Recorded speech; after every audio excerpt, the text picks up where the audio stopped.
नमस्कार, सुप्रभात। आज यहाँ बारिश हो रही है बहुत तेज़, आंधी, और बाहर बहुत अंधेरा है, इसलिए संभव नहीं हुआ समय से लाइव आना। इवन मैं 4 बजे से उठी हूँ।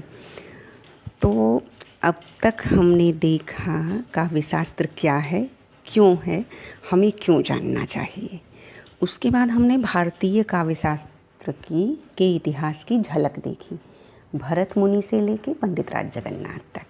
कैसे काव्यशास्त्र की यात्रा में विविध विचार आते हैं, जाते हैं, कुछ विचार स्थायित्व बना लेते हैं, कुछ विचारों का खंडन होता है और नए विचारों को स्वीकृति मिलती जाती है।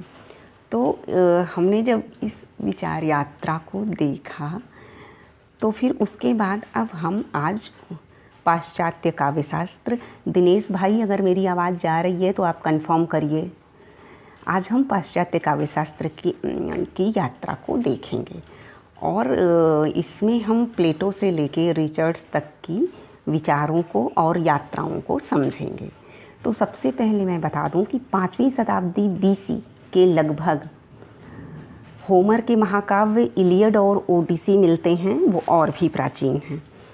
और उससे पहले ये था कि जो कवि होता है वह उपदेशक होता है, कवि उपदेशक होता है, दूरदर्शी संत और मार्गदर्शक होता है।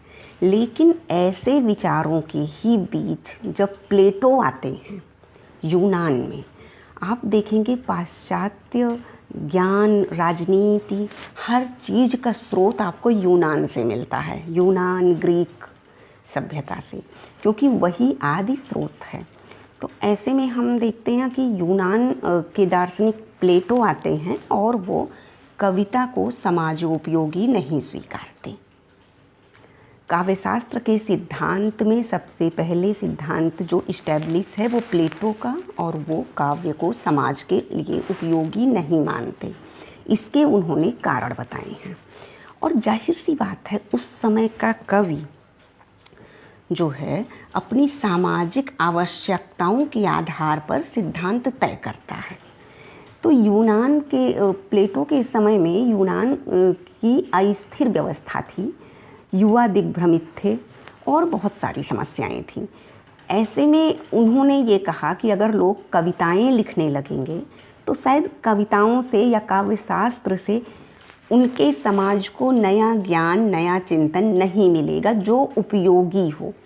उसका कारण उन्होंने क्या दिया, कविता सत्य से बहुत दूर होती है, सत्य का अनुकरण है, और जब सत्य से ज़्यादा जो है दूर है तो कहीं ना कहीं उसमें चीज़ें बस कुछ भी गढ़ लेने की आ जाएंगी, कल्पना प्रधानता हो जाएगी और लोग उसी में आसक्त होने लगेंगे, उसी में उन्हें आनंद मिलने लगेगा।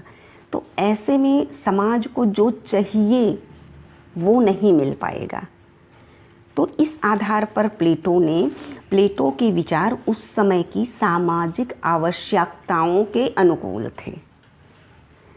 तो इसलिए उन्होंने ये लिखा, जैसे आज के समय में हम कहते हैं ना, इंटरनेट से रोटी नहीं डाउनलोड कर सकते, केवल इंटरनेट चलाने से पेट नहीं भरेगा, काम करना पड़ेगा।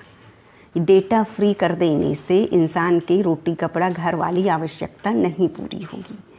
इसी तरह की सिद्धांत प्लेटो का रहा है, जिसे लोग कहते हैं कि वो तो गलत लिख दिए कविता के बारे में। ऐसा नहीं है, वे उस समय के समाज की आवश्यकता को देखकर कहे कविता सत्य का अनुकरण है, सत्य से बहुत दूर है, जैसे डाउनलोडेड रोटी से पेट नहीं भरता, अतः समाज के लिए उपयोगी नहीं है। और जैसे ये होता है ना कि इंटरनेट का एडिक्शन लग जाता है तो लोग बाकी काम से दूर हो जाते हैं, उसी तरह से प्लेटो ने कहा कि अगर कविता का व्यसन हो गया तो लोग बाकी काम दाम छोड़कर उसी में लत लग जाएगी और वो दूर हो जाएंगे। तो प्लेटो के सिद्धांत उस समय की सामाजिक आवश्यकताओं को, ज़रूरतों को ध्यान में रखकर थे। खैर, प्लेटो ने 3 आक्षेप लगाए हैं साहित्य पर। कौन कौन से?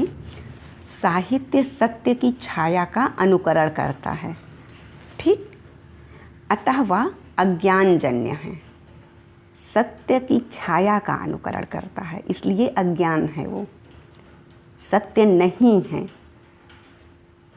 जैसे हम इंटरनेट पे कोई भी सामग्री अगर देखें, मान लीजिए हमने इंटरनेट से अभी दिल्ली के लाल किले और इंडिया गेट को देखा, तो जो इंटरनेट की छवि है वह तो सत्य नहीं है, वह तो छाया है, इमेज है।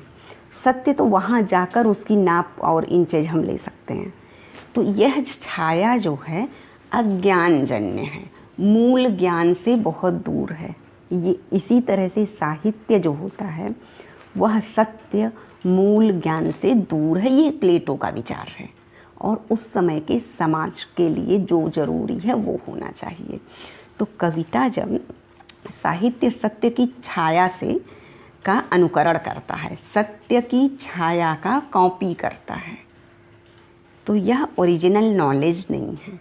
जैसे लोग फेसबुक पर पढ़कर विद्वान बनते हैं, फेसबुक वाले भी कहीं से कॉपी पेस्ट करते हैं और इस तरह से वो लोग भी कई जगह से लाते हैं, तो आप मूल सत्य से दूर हो जाते हैं।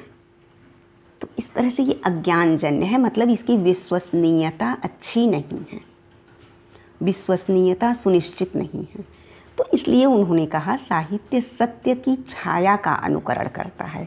सत्य इंडिया गेट दिल्ली में है, उसकी छाया इंटरनेट पर है, और उसका अगर हम अनुकरण करें, उसके साथ अपनी इमेज जोड़कर एक एडिटिंग बना दें, तो ये अज्ञानजन्य है। इसका जो है बहुत अनुकरण का अनुकरण है, ये हमें मूल से दूर कर देता है। दूसरा सत्य से दूर कर दिया, पहला अनुकरण का अनुकरण है, दूसरा सत्य से दूर कर दिया। तीसरा, यह क्षुद्र मानवीय वासनाओं को उभारता है, अतः हानिकारक है। जैसे अभी कोई ऐप डेवलप हो गया कि आप भी जो है लता मंगेशकर की तरह गाना गा सकती हैं, किशोर कुमार या मुकेश की तरह गाना गा सकते हैं। ऐप के माध्यम से आपकी आवाज़ में थोड़ा सा परिवर्तन कर दिया जाएगा।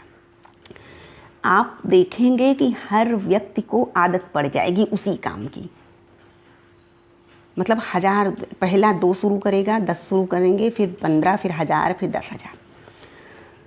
क्यों? जस्ट आकर्षण। तो प्लेटो ने कहा कि कविता साहित्य क्षुद्र मानवीय वासनाओं को उभारता है, इसलिए वो हानिकारक है। तो अगर आप इस संदर्भ में, व्यापक संदर्भ में समझेंगे तो प्लेटो के सिद्धांत एक स्तर पर एकदम सही हैं।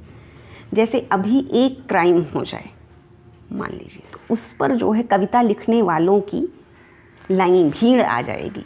मंच पर जो एक बार पहुंच जाता है वो हटना नहीं चाहता।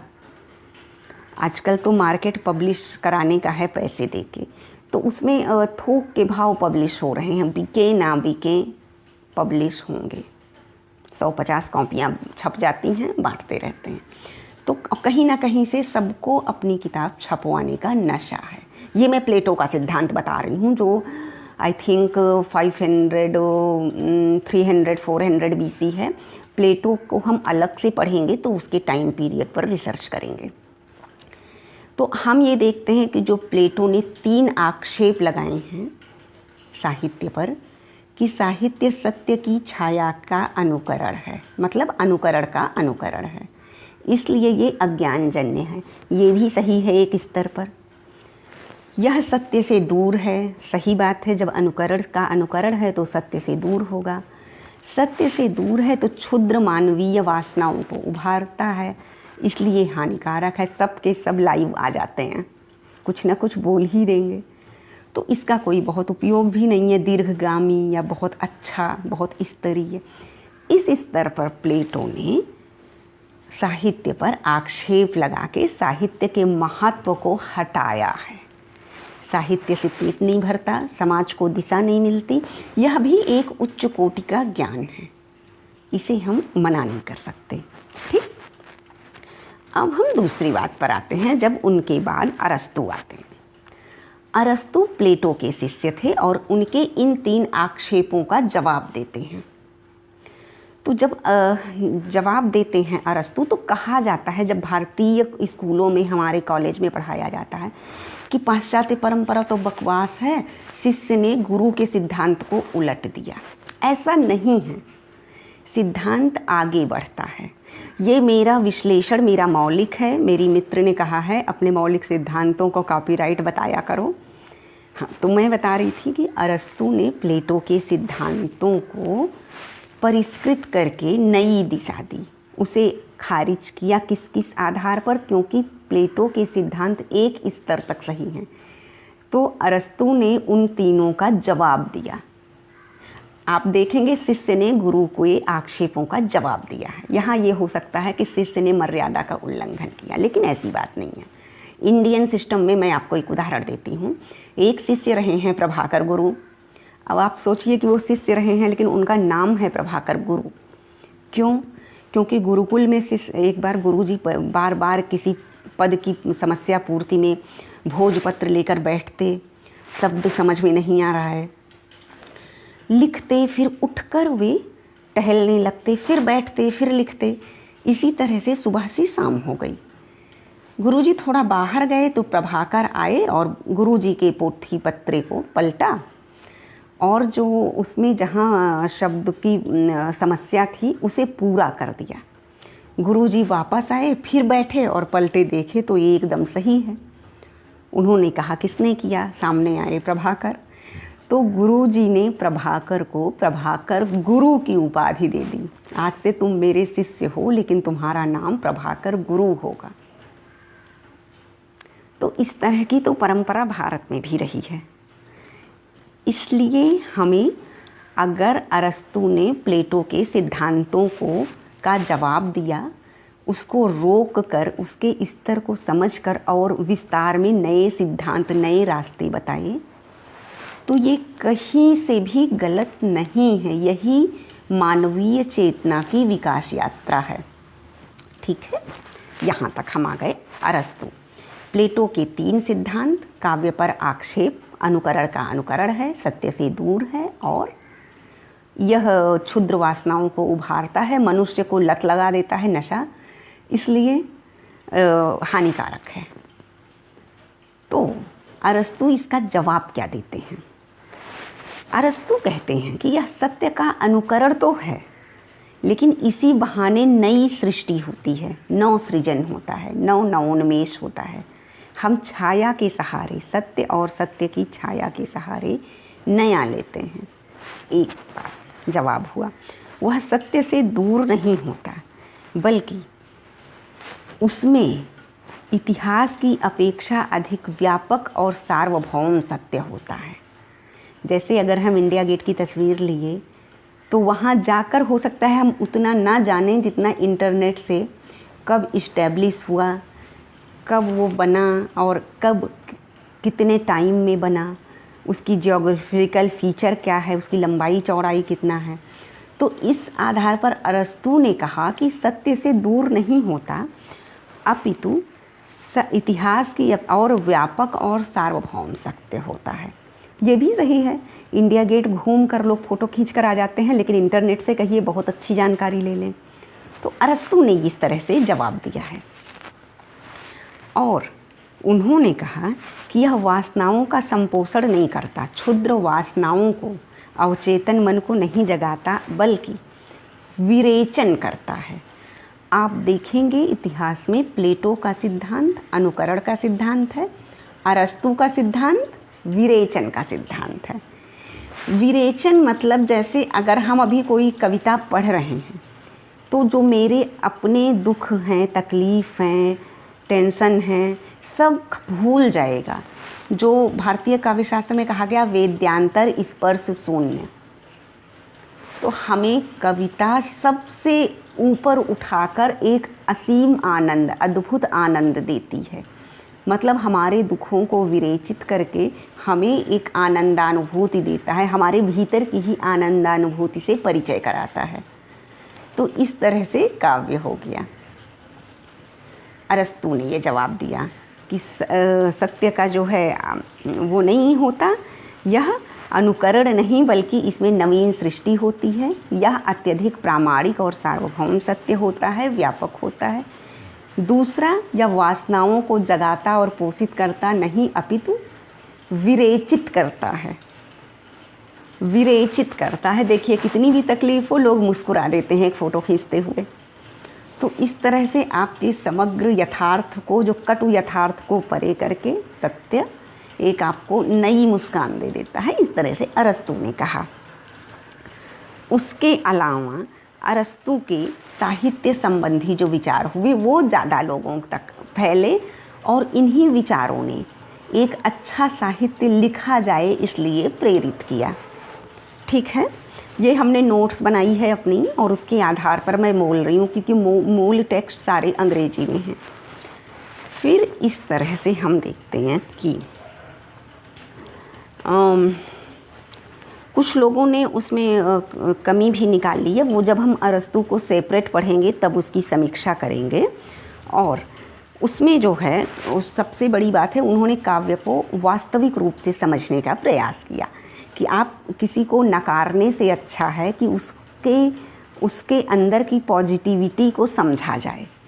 तो जैसे प्लेटो ने नकार दिया साहित्य को और अरस्तु ने उसकी पॉजिटिविटी को समझा और समझाने का प्रयास किया है। इस तरह से प्लेटो ने कहा साहित्य को समाज के लिए उपयोगी होना चाहिए, वह तो अनुकरण है और अज्ञानजन्य है आदि आदि आदि। लेकिन अरस्तु ने साहित्य के आनंद तत्व को बाहर किया, बहिर्भूत किया, अन्वेषण किया और कहा कि यह आनंद को उभारता है और बाकी सारे विकारों को, वासनाओं को विरेचित करके दबा देता है। ये हो गई। तो इस तरह से अरस्तु का काम हुआ कृति को कलात्मकता के रूप में गठित किया, साहित्य को कलात्मकता के रूप में, एक ऐसी कला जो आप फिल्टर कर दे मतलब सभी विकारों, मनोभावों को हटा के आनंद में आपको ले जाए, वेद्यांतर स्पर्श शून्य की अवस्था को में पहुंचा दे। ये अरस्तु ने कहा। अरस्तु के सिद्धांत आज भी प्रामाणिक हैं, प्लेटो के भी हैं एक स्तर तक। अरस्तु ने काव्य के सिद्धांत को व्यापकता दी है। अब हम देखते हैं कि अरस्तु के बाद क्या होता है। यूनान में अलंकार शास्त्र और वक्तृत्व कला पर ग्रंथ लिखे गए। वक्तृत्व कला मतलब अभिव्यक्ति कैसी हो, वक्रोक्ति कला, वक्रोक्ति बोलने की शैली, स्टाइल ऑफ, एक ही वाक्य को कितने तरीके से कहा जा सकता है, जैसे इसको वक्रोक्ति से भी समझ सकते हैं और इस बात को तुम थोड़ा घुमा फिरा के कहते तो अच्छा होता, इस तरह से होता है। तो उसके बाद अरस्तु के बाद जो ग्रंथ लिखे गए वो वही काव्य साहित्य का देहवादी धारा रहा। और देहवादी धारा में वक्रोक्ति कला, वक्तृत्व और अलंकार शास्त्र को ही ज़्यादा दिया गया महत्व। फिर हम देखते हैं कि उसके बाद आते हैं लॉन्जाइनस। प्राचीन के 3 ही स्कॉलर हैं, प्लेटो, अरस्तु और लॉन्जाइनस। उसके बाद पूरा अंधकारमय है। तो लॉन्जाइनस जब आते हैं तो वो लिखते हैं कि पाठक या श्रोता को तन्मय कर देना काव्य का लक्ष्य है। वही बात जो साधारणीकरण में है, साधारणीकरण वाला वही है। साहित्य का लक्ष्य जब साधारणीकरण हो जाए, ये लॉन्जाइनस ने कहा है उस समय। तो आप ये देखेंगे यहाँ पाश्चात्य काव्य शास्त्र पढ़ने का एक उद्देश्य ये है कि जब हम पढ़ते हैं तो हम ये देखते हैं कि सत्य एक ही है, लेकिन भौगोलिक भेद में, भाषा के वैविध्य में, चिंतन के वैविध्य में भी सत्य तक पहुँचने के कितने रास्ते बनते हैं।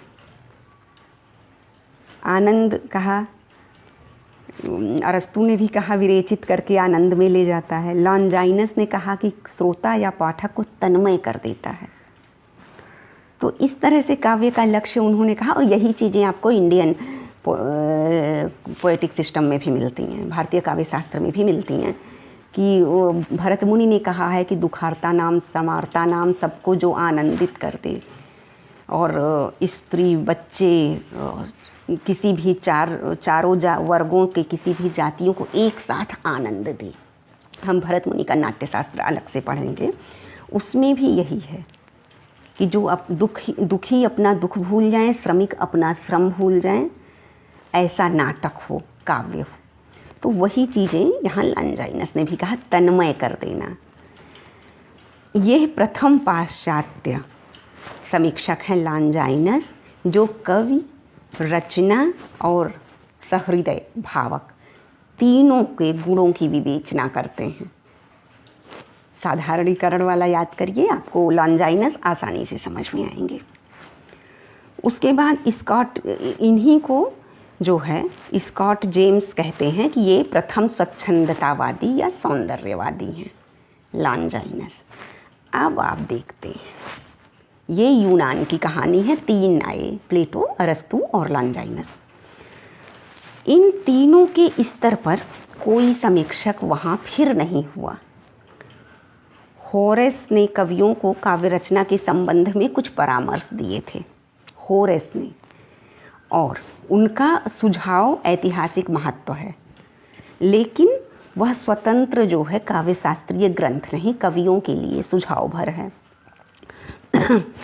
होरेस के विचार अरस्तु से प्रभावित हुए थे।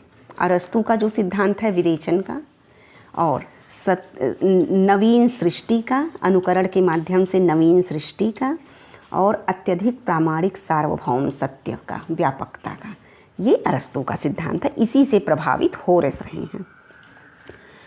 उसके बाद लैटिन समीक्षक आते हैं। पहले मैंने यूनानी की बात की है, अब ये लैटिन की बात कर रहे हैं। लैटिन समीक्षक क्विंटिलियन आते हैं, जिनकी स्टाइल पर वो बात करते हैं। आप इनको रीतिवादी समझ सकते हैं, यह मेरा विचार है, इसको कहीं लिखा नहीं है। क्विंटिलियन को आप रीतिवादी समझ सकते हैं। काव्य शैली पर उन्होंने बहुत सारी बातें बताई। ईसा की 5वीं शताब्दी से 15वीं शताब्दी, 5वीं शताब्दी समझ सकते हैं अपने यहाँ का भामह से पूर्व, भामह का काल 6वीं 7वीं शताब्दी है। 5वीं शताब्दी से 15वीं शताब्दी, 15वीं मतलब पंडित राज जगन्नाथ से पूर्व 1000 साल अंधकार युग है।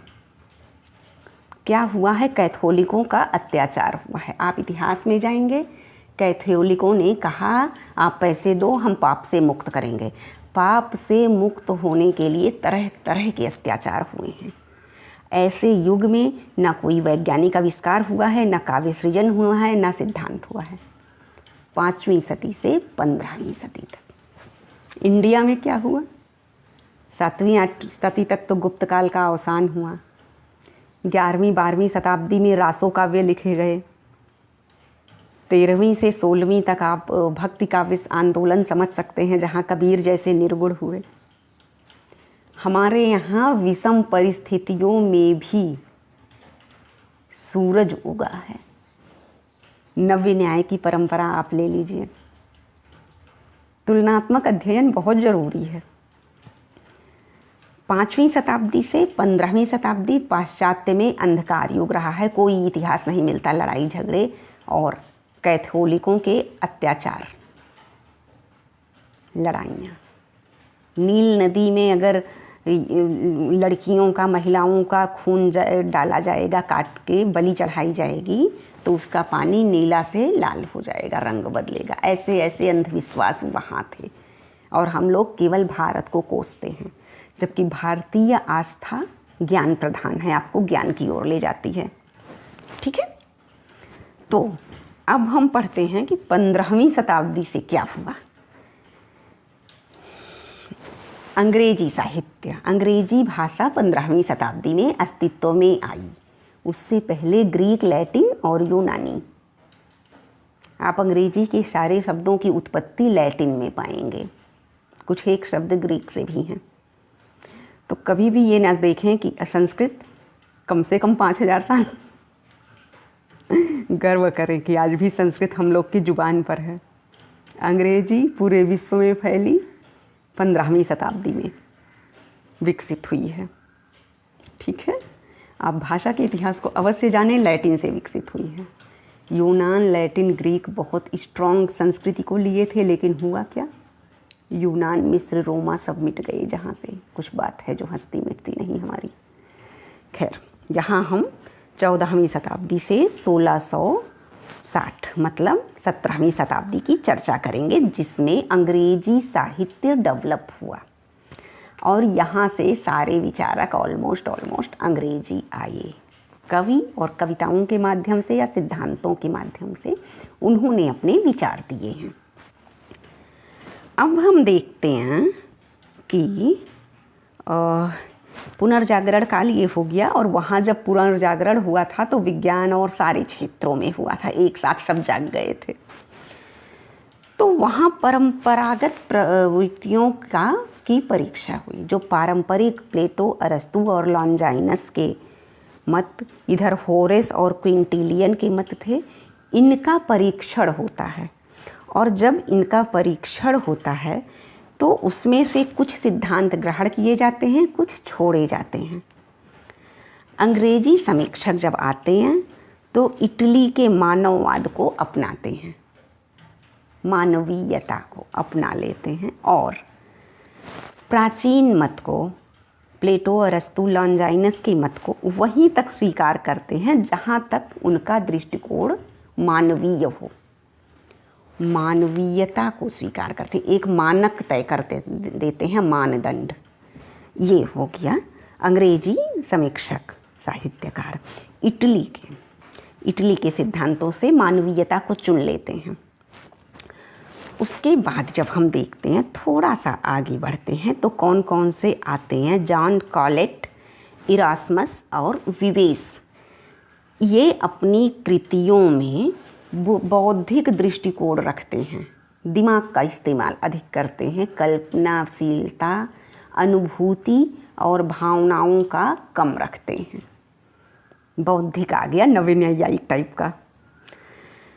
अब ये बुद्धि को जब स्वीकार करते हैं, बुद्धिवादी दृष्टिकोण हैं, तो ये कहते हैं विवेस का कथन है कि हमें अरस्तू के सिद्धांतों को डायरेक्ट नहीं स्वीकार करना है, बल्कि उसकी विवेकपूर्ण मतलब विजडम ऑफ ब्रेन, मस्तिष्कीय न्याय, निर्क्षीर विवेक, इस मेथड से ये प्रविधि होती है। विवेक मतलब ब्रेन या माइंड या इंटेलिजेंस ही नहीं, ब्रेन के जो निर्क्षीर विवेक है, उस बुद्धि से मुझे अरस्तू के सिद्धांतों की परीक्षा करके और हमें उनके मतों को तब स्वीकार करना चाहिए। बस मान नहीं लेना है, जान लेना है, विश्लेषण करना है, पूरी तरह से अवबोधन के पश्चात हमें स्वीकार करना है परंपरा को। ये कहते हैं विवेस। उसके बाद इरास्मस कहते हैं कि उन्होंने भी वही कहा कि हमें प्राचीन सिद्धांत को एज इट इज नहीं रखना है। जैसे एक पारंपरिक आचार्य ने मुझे बताया था संस्कृत के कि शास्त्र को समझ लेना ही पांडित्य है, तो यहाँ वह संकुचित हो गए। हमें एज इट इज नहीं स्वीकारना है, हमें व्यापक अवबोधन, आज का समय सापेक्ष अवबोधन के बाद जो है उसे स्वीकारना है। ये विवेस ने भी कहा। और इरास्मस ने भी यही कहा कि मशीनी अनुकरण से हमें बचना चाहिए। ऐसा ना हो कि जस्ट रिकॉर्ड हो जा रहा है, जो वेद पाठ था वही रिकॉर्ड करके और बोलते चले जाओ, कुछ नया नहीं देना है। पीढ़ी दर पीढ़ी वही मंत्र बोलते जा रहे हैं, गायत्री मंत्र का साक्षात्कार नहीं हुआ। तो ये अंधा अनुकरण से हमें बचना होगा। ये दो स्कॉलर विवेस और इरास्मस कहते हैं। इन्होंने वस्तु और शैली दोनों को बहुत इम्पॉर्टेंट माना। वस्तु मतलब जो कथ्य है प्राचीन का, अंतर वस्तु। शैली, जिस शैली स्टाइल में आप आज प्रस्तुत कर रहे हैं, मतलब एंसेंट इंटेलिजेंसी, एंसेंट बौद्धिक परंपरा को आज हम कितना रोचक बनाकर प्रस्तुत कर दें। जैसे मैं किसी उपनिषद के आख्यान का एक छोटा सा ड्रामा बनाऊं, नुक्कड़ नाटक बनाऊं कि लोग उपनिषद की ओर प्रेरित हो जाएं नुक्कड़ नाटक के माध्यम से। तो एक हुआ मूल की वस्तु और दूसरी हो गई शैली। अब हम आगे बढ़ते हैं। यहाँ हमने 3 विद्वानों को देखा, जॉन कॉलेट, इरास्मस और विवेस। बहुत अच्छे विचारक थे, बुद्धिवादी थे, विश्लेषण और चिंतन को महत्व देते थे। आगे हम आते हैं 1570 में। जहाँ पर साहित्य की प्रकृति और कला को लेकर सीरियसनेस आई, आर्ट को लेकर सीरियसनेस आई, कुछ भी नहीं लिखा जा सकता है, बहुत सोच समझ कर लिखना होगा। ठीक है, तो ये जो सीरियसनेस आई इस पर हम चर्चा करेंगे। इसमें जो है कुछ सुधारवादी विचारक आए, उन्होंने साहित्य को अनैतिक बता दिया। जैसे कोई श्रृंगारिक कविता लिख दिया तो कह दो अरे ये तो आचरणहीन है। इसी तरह से कुछ सुधारवादी विचारकों ने जब अनैतिकता का आरोप लगाया, तब रिचर्ड विलियम आते हैं और रिचर्ड विलियम उसको उदात्त बनाते हैं साहित्य को। मैं भारतीय काव्य शास्त्र से थोड़ी सी तुलना करूँगी। भागवत का महारास ले लीजिए, जयदेव का गीत गोविंद ले लीजिए, अगर जिसके पास समझ नहीं है या सतही समझ है, कुमार संभवम का श्रृंगारिक विमर्श ले लीजिए, अभिज्ञान शाकुंतलम के तृतीय अंक का श्रृंगार ले लीजिए, बड़े आराम से लोग इसको अनैतिक या क्षुद्र श्रृंगार या कुछ भी कह सकते हैं जो उनकी अकल नहीं है। लेकिन यहाँ प्रेम की उदात्तता है। हर किसी को जयदेव का गीत गोविंद, राधा माधव की केली लीला हर किसी को समझ में नहीं आ सकती। इसी तरह से हम प्राचीन में अभी हैं, जिन्होंने सुधारवादियों ने आरोप लगाया कि ये गलत है, उन्हें जवाब दिया गया कि यह हमें कैसे उदात्त बनाता है। सोच के देखिए, अगर हम राधा माधव की केली लीला गीत गोविंद पढ़ रहे हैं, गीत गोविंद पढ़ने में जो मन मस्तिष्क मुदित होता है, जिस उदात्त स्तर में जाता है कि हम कामुक हो सकते हैं, चाहे वो स्त्री हो चाहे पुरुष, वह केली लीला हमें लिप्सा में नहीं ले जाती, ग्रहित नहीं करती, बल्कि बहुत उदात्त की ओर ले जाती है। वो मधुरा भक्ति है। तो यहाँ रिचर्ड विलियम ने जवाब दिया कि हमें कैसे चीज़ें उदात्त बनाती हैं। मेरे पास बहुत सारे विद्यार्थी आते हैं और मैं उनको कहती हूँ कामसूत्र पढ़ने में कोई बुराई नहीं है। कल ही मैंने कहा कामसूत्र के 64 कलाओं में काव्य शास्त्र के लिए काव्य क्रियाकल्प शब्द का प्रयोग है, यानी कि काव्य शास्त्र का जिक्र वहाँ है। तो आप एक संकुचित अर्थ में कामसूत्र को क्यों लेते हैं? बहुत व्यापक है, आप पढ़ के देखिए, मन मस्तिष्क स्वस्थ होगा। बाकी तो बिना पढ़े भी अब कुत्सित हो सकते हैं, संकुचित हो सकते हैं। ठीक है, उसके बाद हम आते हैं कि काव्य निर्माण में रिचर्ड विलियम बताते हैं, क्या बताते हैं कि यह जो है मंगलमय और आनंदप्रद होता है। रिचर्ड विलियम काव्य को मंगलमय और आनंदमय बताते हैं। याद करिए, क्या? कुछ नहीं, आचार्य मम्मट, शिवेतर छतये। रिचर्ड विलियम को हम बता रहे हैं और हमें याद आ रहे हैं शिवेतर छतये, क्योंकि ये काव्य में मंगलमय और आनंद को बताते हैं। वेद्यांतर स्पर्श सुनिए, ब्रह्मानंद सहोदर, या कवि की सृष्टि ब्रह्मा की सृष्टि से ज़्यादा अच्छी है। तो यहाँ हम रिचर्ड विलियम को ऐसे समझ सकते हैं। और मम्मट से मेरा थोड़ा पर्सनल वाला मामला है, तो मैं उनको हर जगह प्रतिष्ठापित करूँगी, ये मेरा वादा है। तो उसके बाद ये आते हैं कि काव्य जो निर्माण होता है, हम रिचर्ड विलियम को पढ़ रहे हैं इतिहास में, इनको अलग से भी पढ़ेंगे। रिचर्ड विलियम कहते हैं काव्य अंतःशक्ति से उत्पन्न होता है। अंतःशक्ति से उत्पन्न मतलब केवला प्रतिभा। पंडित राज जगन्नाथ क्या कहते हैं? केवला कविगता केवला प्रतिभा। यहाँ रिचर्ड विलियम कहते हैं, ये सारे विश्लेषण मेरे मौलिक हैं, सूचनाएं किताबों से ली गई हैं। रिचर्ड विलियम ये कहते हैं कि जो है अंतःशक्ति से उत्पन्न होता है। काव्य ना तो जीवन का प्रतिफलन है और ना प्राचीन आदर्शों का अनुकरण, वह नवीन सृष्टि है। रिचर्ड विलियम कहते हैं काव्य अनुकरण भी नहीं है, अरस्तु का सिद्धांत फिर खारिज हुआ, और जीवन से भी नहीं निकलता। वह जीवन का कथा कहानी भी नहीं है, लोक जीवन की गाथा भी नहीं है, वह नवीन सृष्टि है। मतलब कुछ प्रतिभा नव नवोन्मेष शालिनी। ठीक है, यहाँ मिल गया भारतीय सिद्धांत, हम समानांतर लेकर चल रहे हैं। तो इस नवीन सूत्र को रिचर्ड विलियम स्वीकारते हैं। उसके बाद एक अन्य समीक्षक आते हैं, क्या मैंने लिख दिया है, मुझे अपनी राइटिंग नहीं समझ में आई। पैटनहैम लिखा है हिंदी में, इंग्लिश की स्पेलिंग कुछ होगी। पैटनहैम कहते हैं कि काव्य जो है दैवीय प्रेरणा, लोक जीवन के अनुभव और प्राकृतिक शक्तियाँ तीनों इसके हेतु हैं। शक्तिर्निपुणता लोक शास्त्र काव्याद्यवेक्षणात् काव्यज्ञ शिक्षाभ्यास इति हेतुस्तदुद्भवे। हो सकता है मैं गलत बोल रही हूँ, बचपन की पढ़ाई है। तो यहाँ क्या है, पेंटन हम कहते हैं काव्य दैवीय प्रेरणा, लोक जीवन के अनुभव और प्राकृतिक शक्तियाँ काव्य के हेतु हैं। हमने बचपन से पढ़ा है, इति हेतुस्तदुद्भवे। ठीक, शक्तिर्निपुणता लोक शास्त्र का और ये शक्ति व्युत्पत्ति और अभ्यास जो पढ़े हैं वही समझ लीजिए। तो अब कहते हैं कि जो कल्पना का काम होता है, अनुभूतियों का, भावनाओं का, चिंतन का,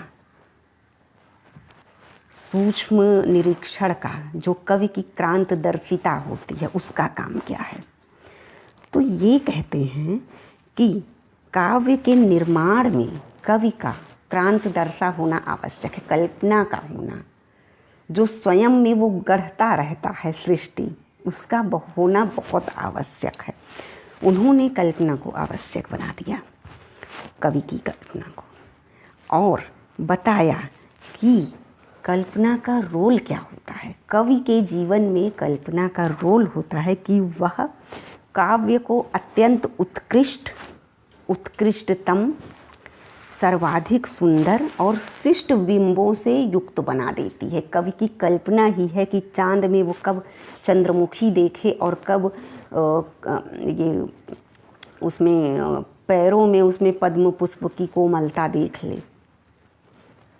तो इस या नक्सिक वर्णन आप देखें, तो यहाँ कवि कल्पना है जो प्राकृतिक तत्वों के गुणों से वह इस मानवीय सृष्टि को जोड़ देती है, संश्लिष्ट कर देती है। जैसे राम के लिए राजीव नयन कहा गया है। तो इस तरह से हम देखते हैं कि काव्य में कल्पना विषयक अलग से भी एक सिद्धांत है, वो हम अलग से पढ़ेंगे, बहुत व्यापक थ्योरी इसकी है। और ड्राइडन ने कैसे नियंत्रित करने को कहा, विवेक से, ऐसा नहीं कहा कि केवल कल्पना प्रधान कुछ भी लिखते जाओ। तो इस तरह से हम देखते हैं कि रोल ऑफ इमेजिनेशन है काव्य को उत्कृष्टतम बनाना, सर्वाधिक सुंदर और शिष्ट बिंबों से युक्त बनाना। अनर्गल प्रलाप नहीं होती है कल्पना कवि के लिए वह उसे उदात्त स्तर पर प्रतिष्ठापित करती है और एक श्रेष्ठ काव्य रचने में मदद करती है। तो इन्होंने पेंटन हमने काव्य के विषयों का वर्गीकरण किया और 3 तरह के काव्य बताए हैं। जैसे हम लोग लिखते हैं ना, उपजीव्य काव्य और मिश्र काव्य, नाटक, गद्य, कथा, आख्यायिका आदि आदि। इन्होंने क्या वर्गीकरण किया है, क्लासिफिकेशन हम देखेंगे, काल्पनिक, वास्तविक, काल्पनिक और मिश्रित। इसको हम कैसे जोड़ेंगे? वास्तविक काव्य जैसे रघुवंशम या रामायण महाभारत से जो निकले हुए हैं, काल्पनिक काव्य जैसे नल दमयंती या और भी एक आध हैं जिनका उपजीव्य नहीं मिलता है। उसके बाद तीसरे हम आते हैं मिश्रित काव्य, जिसे वास्तविक से लेकर और काल्पनिक रूप से गढ़ दिया जाए। हम यहाँ पाश्चात्य काव्य शास्त्र की विकास यात्रा पढ़ रहे हैं। हमें पाश्चात्य काव्य शास्त्र अच्छे से समझ में आए, इसलिए हम भारतीय काव्य शास्त्र को उससे जोड़ते हुए उसका उदाहरण दे रहे हैं। अब हम आते हैं काव्य के उद्देश्य पर पेंटहम के द्वारा, जहाँ वो कहते हैं शिक्षा देना है, आनंद देना है, दोनों काव्य का लक्ष्य है। शिक्षा और आनंद देना, ये चीज़ें आपको भारतीय काव्य के उद्देश्य में मिल जाएंगी, जो कांता सम्मित उपदेश योजे और लोक व्यवहार की शिक्षा देना कुंतक ने बहुत अच्छा कहा है। उसके बाद आनंद मूल्य को अधिक महत्व इन्होंने, पेंटहम ने भी दिया है। पेंटम ने आनंद मूल्य को अधिक महत्व दिया है। ये कोई भाई साहब हमें कमेंट लिख रहे हैं कि हम विदेशियों का नाम ना लें।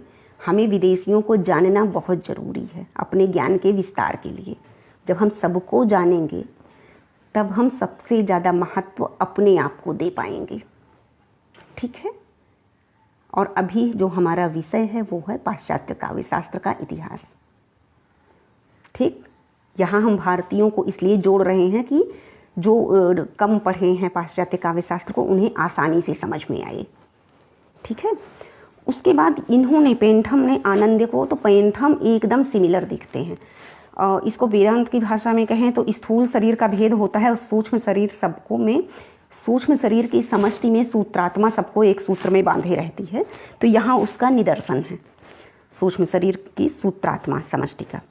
पेंटम की मान्यता और भी बहुत सारी महत्वपूर्ण है। पेंटम को क्या है, पटेनहम हमने नोट किया है। पटेनहम को हम अलग से फिर से समझेंगे, जो कवि को औचित्य का ध्यान रखना सिखाते हैं।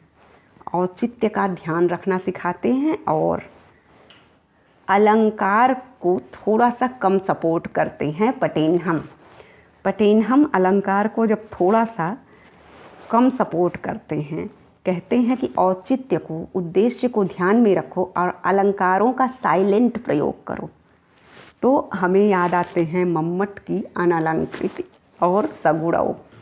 औचित्य का महत्व सगुणव और अनलंकृति। मम्मट की व्यापकता को आप देखिए, मम्मट कहाँ तक विस्तारित हैं।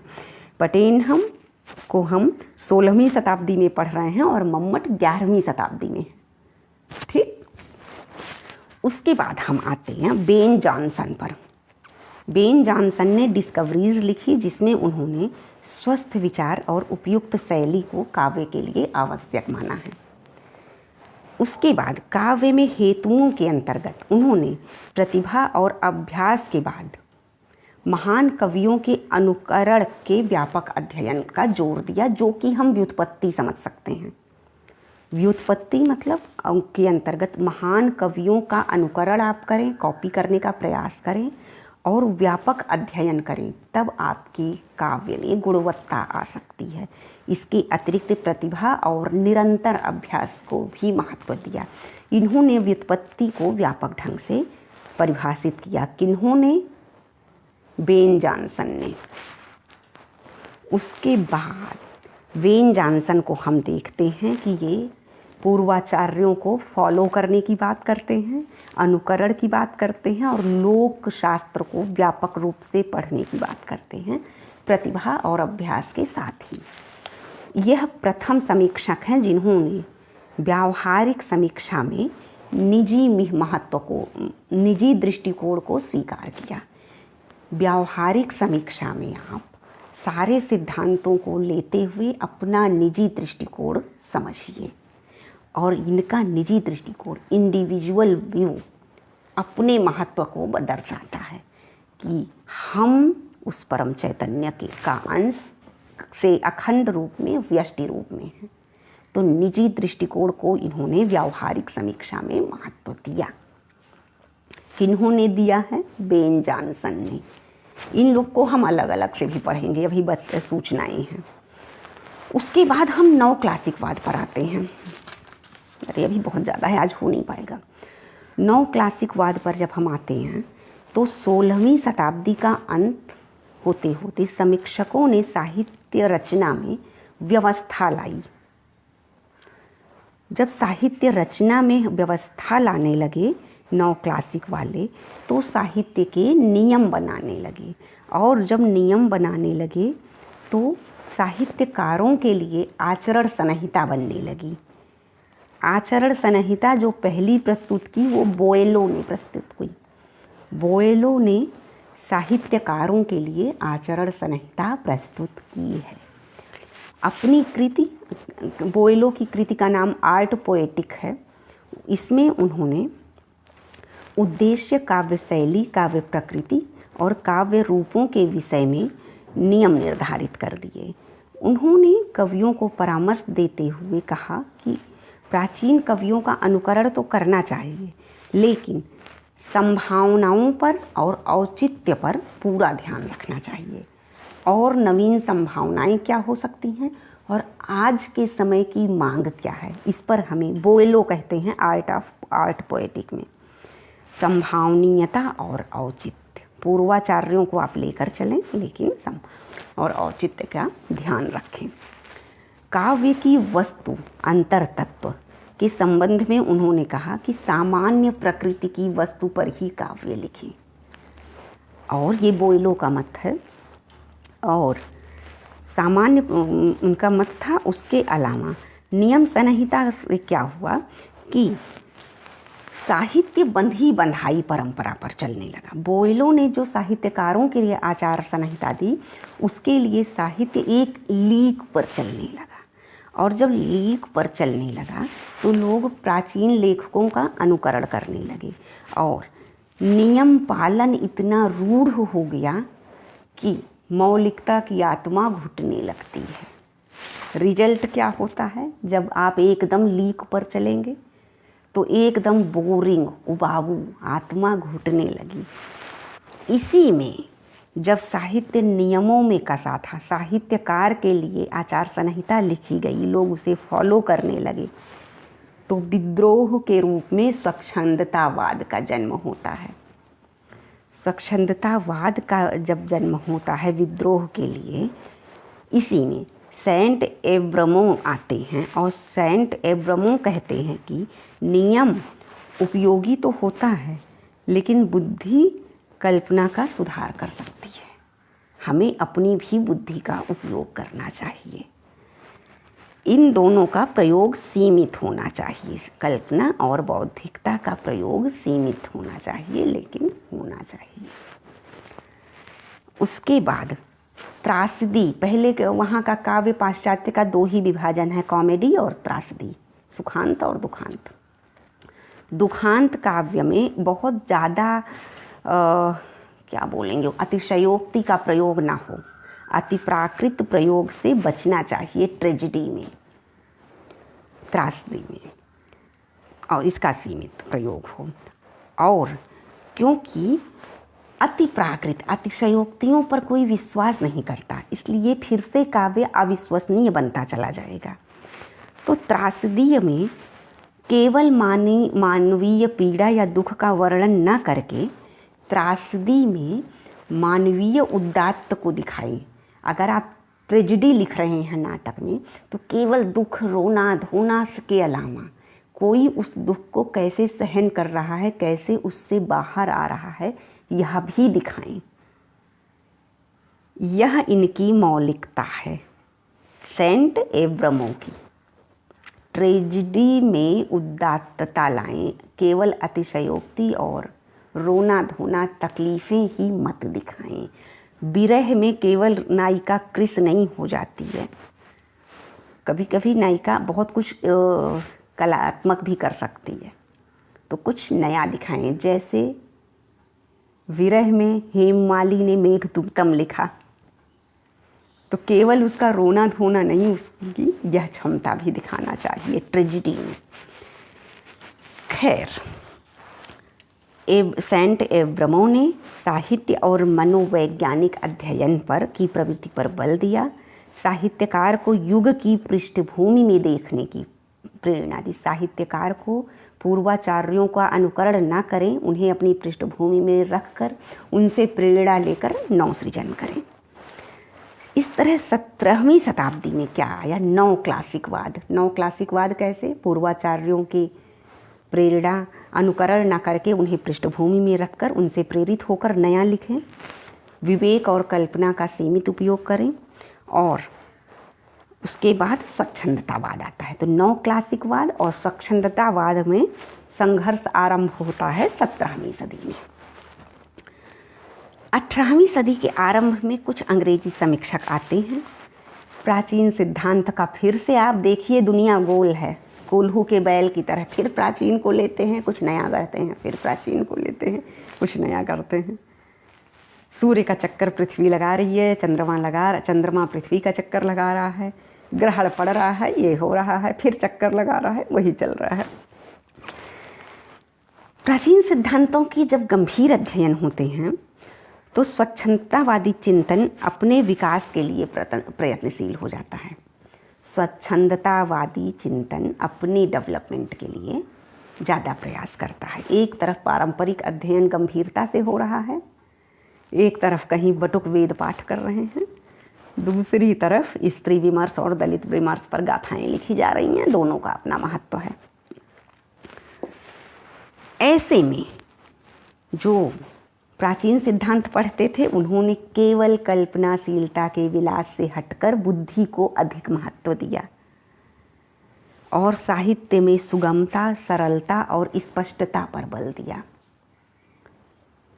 उसके बाद आते हैं जो स्वच्छंदतावादी क्या करते हैं, कल्पना, इमेजिनेशन के आधार पर सौंदर्य और गौरव की व्याख्या करते हैं। कैसे करते हैं? जैसे विरह में अंगूठी कंगन बन गई है। रीतिवादी कविताएं देख लीजिए, रीतिकालीन। नायिका विरह में जब सांस लेती है, सांस छोड़ती है तो क्या होता है, इत आवत उत जात ते चली 6-7 हाथ, 6-7 हाथ आगे जाती है, पीछे गिरती है सांस लेने छोड़ने में। ऐसी कविताएं स्वच्छंदतावादियों ने लिखी। इसी के समानांतर गंभीर प्राचीन सिद्धांत ने कैसा लिखा, गोपी गीत टाइप विरह। ये 2 अंतर हैं। गोपी गीत भी विरह काव्य है, रीतिकाल का बिहारी और कई लोगों की घनानंद आदि में देख सकते हैं। इसके बाद पोप और डॉक्टर जॉनसन आते हैं। पोप और डॉक्टर जॉनसन नव क्लासिकवाद और स्वच्छंदतावाद पर नया प्रकाश डालकर अपने युग के साहित्य के प्रति सहृदयतापूर्वक समीक्षा करते हैं, ईमानदारी से। 17वीं शताब्दी के नव क्लासिकवादियों के समान अंधे अनुयायी नहीं थे परंपरा के। इन्होंने नियमों और सिद्धांतों के विश्लेषण में सामान्य मानवीय प्रकृति के साथ बताया कि हमारे विचार और विश्वास समय सापेक्ष बदलते रहते हैं, यह मानवीय प्रवृत्ति है। ठीक है, इन्होंने बताया, किसने? पोप और डॉक्टर जॉनसन ने। आप परंपरा को मानिए लेकिन समय सापेक्ष परिवर्तन को, विचारों के परिवर्तन को स्वीकार करिए। उसके बाद आते हैं बदलाव को स्वीकार करते हैं। इसके अलावा युग परिवर्तन को मानते हैं।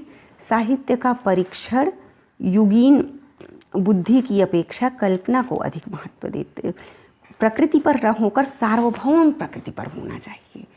साहित्य का परीक्षण किसी व्यक्ति विशेष के स्वार्थ पर नहीं बल्कि यूनिवर्सल लोक कल्याण के लिए करना चाहिए। ये कहते हैं पोप और डॉक्टर जॉनसन का मत है। इसके बाद आते हैं एडिसन, जिन्होंने बुद्धि की अपेक्षा कल्पना को अधिक महत्व दिया, इमेजिनेशन, भावनाओं को, और वह महत्व देकर कहा कि कवि का प्रधान लक्ष्य कल्पना को प्रभावित करना होना चाहिए। एकदम इमोशनल हो जाए पब्लिक, ऐसा लिखो कि एकदम उसकी भावनाएं जाग जाएं, स्थायी भाव उद्दीप्त हो जाएं। ये इन्होंने एडिसन ने कहा। शैली के क्षेत्र में भी मतभेद रहा। प्राचीनतावादी कहते हैं शैली प्रसाद गुण संपन्न होनी चाहिए, गद्य के समान स्पष्टता और सुबोधता होनी चाहिए। ये कहते हैं नव्य क्लासिकवाद, न्यू क्लासिकल। स्वच्छंदतावादी रीतिबद्ध शैली का विरोध करते हैं। विजडम ऑफ ब्रेन, छंद मुक्त लिखो। और कुल मिलाकर 18वीं शताब्दी में बुद्धि विवेक का युग था, विजडम ऑफ ब्रेन का। उत्तरार्ध में नवीन स्वच्छंदतावादी आते हैं। नियो लिबरल प्रकृति और प्राचीनतावाद को परास्त करने में वो सफल भी हो जाते हैं और स्वच्छंदतावाद का बोलबाला हो जाता है। बड़ा पाश्चात्य में फिर कुछ भी लिखा जाने लगा। उसके बाद 18वीं शताब्दी में आते हैं 1798 में वर्ड्सवर्थ ने का प्रकाशित हुआ लिरिकल बैलेट्स। वह एक महत्वपूर्ण घटना थी। और उसके बाद अंग्रेजी साहित्य में स्वच्छंदतावाद का प्राबल्य बढ़ा। खुल गए छंद के बंध रजत के पास। उसके बाद फ्रांस की क्रांति ने रूसो, वॉल्टेयर, गेटे की विचारधारा और कृतियों ने प्रवृत्ति को नई शक्ति और नई दिशा दी। किसने? रूसो, वॉल्टेयर एंड गेटे। गेटे कौन था? जो शाकुंतलम पढ़कर पगलाया था। गेटे इंस्टीट्यूट जर्मनी में है। उसने अंग्रेजी अनुवाद पढ़ा था, फिर जर्मन अनुवाद किया उसने। गेटे ने अनुवाद का अनुवाद पढ़ के शाकुंतलम की भावनाओं, इमोशंस को देख के पागल हो गया था। वही गेटे ने कृतियों की प्रवृत्ति को नई शक्ति और नई दिशा दी। शाकुंतलम की यात्रा देख लीजिए। उसके बाद काव्य में आनंद मूल्य प्रधान हुए, ब्रह्मानंद सहोदर, और 18वीं शताब्दी की रीति रूढ़ता से मुक्त हो गई। आगे बढ़ती है काव्य की दिशा। हम आज यहाँ ख़त्म करें, कल आएंगे क्योंकि 8 बज रहा है और भी काम होते हैं।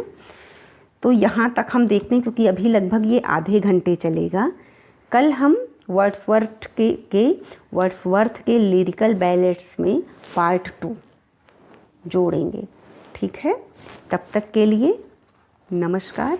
और उसके बाद हम आरंभ करेंगे काव्य हेतु, काव्य प्रयोजन और काव्य लक्षण। उसमें भी भारतीय और पाश्चात्य दोनों के विचारों को लेकर चलेंगे। अगर आप वसुधैव कुटुंबकम को मानते हैं तो पाश्चात्य पढ़ने में आपको कोई झिझक नहीं होनी चाहिए। और सत्य एक होता है, उसे कौन कैसे देखता है, किन परिस्थितियों में देखकर चिंतन और सिद्धांत करता है। उसकी समय का इतिहास और समाज विज्ञान जानना चाहिए, मनोविज्ञान जानना चाहिए। तुरंत किसी को नकारने से अच्छा है कि पूरी तरह से पढ़कर समझकर तब आप उसे नकारें, और ऐसे मत मना करें, उस पर नया सिद्धांत गढ़ के मना करें। ठीक है, तो आज हमने प्लेटो, अरस्तु, लॉन्जाइनस, उसके बाद के कुछ आचार्यों को पढ़ा, classical, neo classical, liberal, neo liberal पढ़ा। अब हम कल 18वीं शताब्दी के वर्ड्सवर्थ के लिरिकल बैलेट से फिर से आरंभ करेंगे। आज हम बल्कि उससे आगे बढ़े हैं, लेकिन थोड़ा सा फ्लैशबैक से आरंभ करेंगे। तो मुझे लगता है कि आज के लिए इतना ठीक है। आप सभी को अभिरुचि होनी चाहिए। विपुला च पृथ्वी, पूरी पृथ्वी अगर हमारी माता है तो हर छोर का ज्ञान जानो, हर छोर का ज्ञान जानना चाहिए। संकुचित मत बने, रटी रटाई परंपरा को विस्तार दें। अगर हम सब जानेंगे तभी हमारे शास्त्र को व्यापक फलक मिलेगा हमारे माध्यम से। तो फिर सबको धन्यवाद, नमस्कार। आप कमेंट में अवश्य बताएं कि कैसा लगा। Thank you, thanks a lot.